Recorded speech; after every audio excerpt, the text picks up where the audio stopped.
Now we're gonna do the paper holder, almost similar, it's a little difference. I'm gonna again measure it and cut it in the line.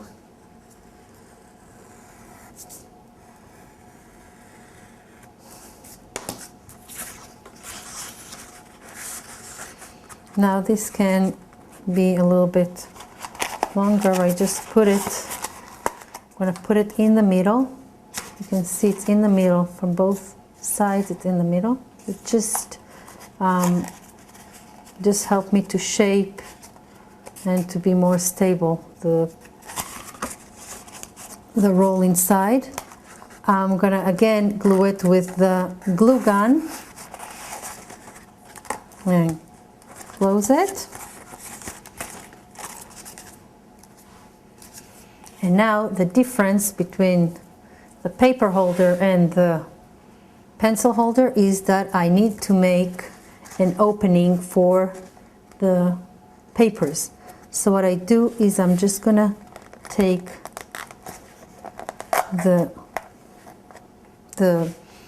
X-Acto knife and make a small hole,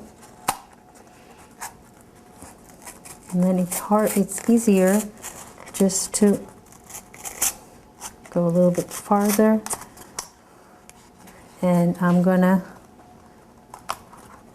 cut it to the other side too.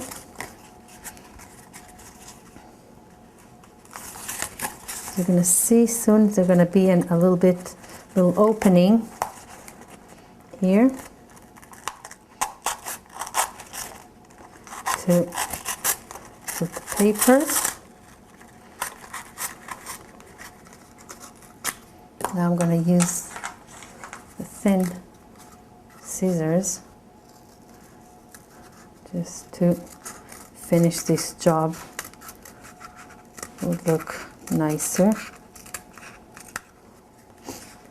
Okay, this is the paper holder.